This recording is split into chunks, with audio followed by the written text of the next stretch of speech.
12 years ago today, I uploaded my very first baking video to YouTube. I had no idea what was going to happen. I couldn't imagine that I would still be here 12 years later and that you are still here with me. I'm Gemma Stafford, professional chef with over 20 years experience in professional kitchens. I'm also the creator of Bigger, Bolder Baking. And the last 12 years, I've spent baking with you. Today I'm sharing with you the 12 biggest lessons I've learned after making almost 1,000 videos, from 3-ingredient cookies to cake in a microwave to making ice cream without an ice cream machine. And one of these lessons completely changed how I bake and how I teach. If you ever had doubts in the kitchen, you're going to love this one. So let's get baking. Simplicity always wins. What I learned over the years is that a recipe doesn't have to be huge and extravagant to be big and bold. You can keep it simple. You can make the most amazing chocolate chip cookies like I have on my website. You can make the most incredible 100-hour brownies. You don't literally have to go big to make it bold. Lesson 2, you don't need fancy tools. A perfect example of this are my mug recipes that went viral within a week all those years ago. And my 2-ingredient no machine ice cream. No ice cream machine needed, just 2 ingredients, a mixer. You have an ice cream that can make any kind of flavor. Lesson number 3, baking should fit your life. And what I mean by that is that make sure the recipe is accessible to you, that you have the ingredients, that you have the equipment, and you have the time and the skills to do it. Lesson number 4, fear stops more bakers than failure. Fear can be your worst enemy, especially when it comes to baking and learning a new skill. For me, laminated doughs was something I was really afraid of. I made laminated biscuits. It was an absolute failure. They slid all over the pan. It was awful. I made them again. I was determined to get it right, and I did. I ended up with the most amazing laminated, buttery, flaky biscuits. Lesson number 5, listen to the audience. 12 years ago, somebody commented on my video saying, make cake without an oven. I thought this was crazy. You can't make a cake without an oven. What's he talking about? He commented again next week, the week after, same message, make a cake without an oven.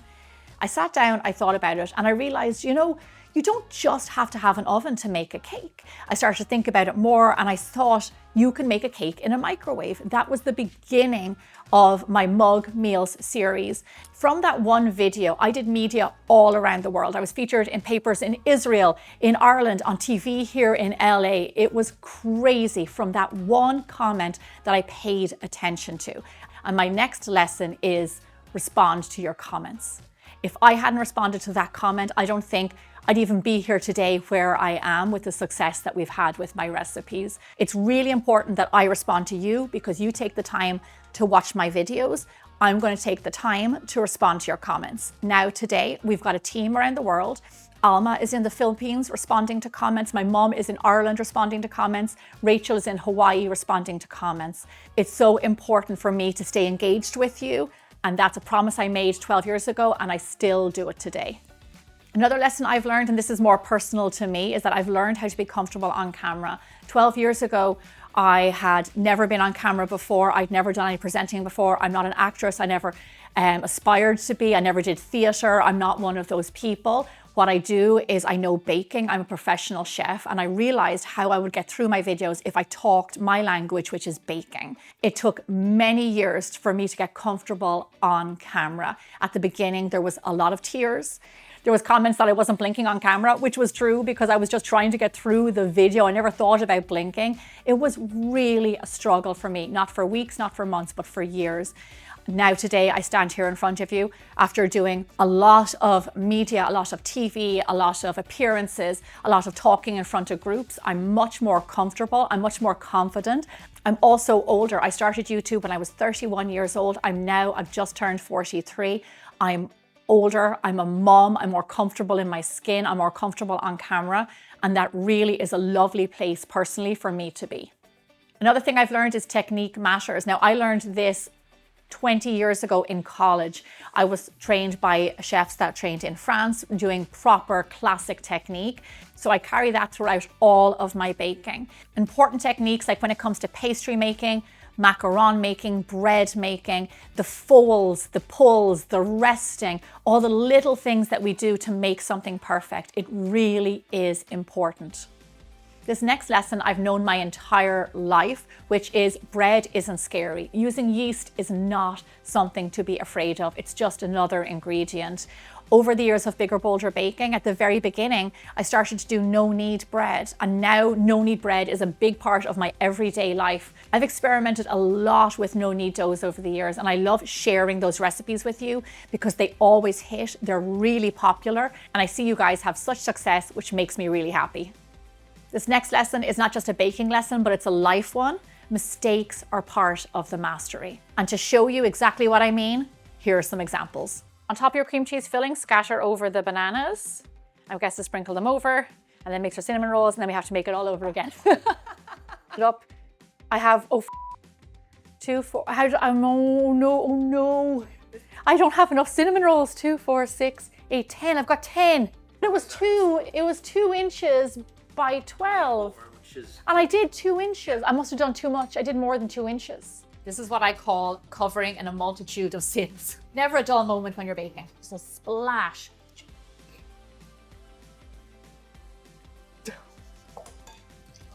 Okay. Something I learned, which took me more years than I care to mention, is cake decorating is not that hard. I have always said from day one, I am not a cake decorator. It's not in my bones. But over the years, I've made many cakes for some reason, and I've had many mistakes. I've had cakes fall, I've had them lean, I've had them sink, I've had them slide off. But over the years, I just kept on at it. I really persevered, and now I have to say I can decorate a fairly good cake. And now it's my mission every year to actually decorate George's birthday cake, and he wants me to do it, which is even more important. Lastly, baking connects people. It's the one thing we all have in common is food. And it might look different in many different countries, but at the end of the day, it is the one thing that we all share. And a very good example of that is that I am from Ireland, I live in LA. You are an audience all around the world, but we are all connected through food, which is really very powerful. Lastly, something that I've been doing a lot the last few months is short form video. So vertical video for YouTube Shorts, for TikTok, for Instagram, for Facebook, and they are blowing up. These videos are little snippets, how to make your life easier in the kitchen, how to save recipes, how to avoid failures, how to make homemade ingredients. There's a few seconds packed with great information that is really going to up your baking game. So make sure you check those out.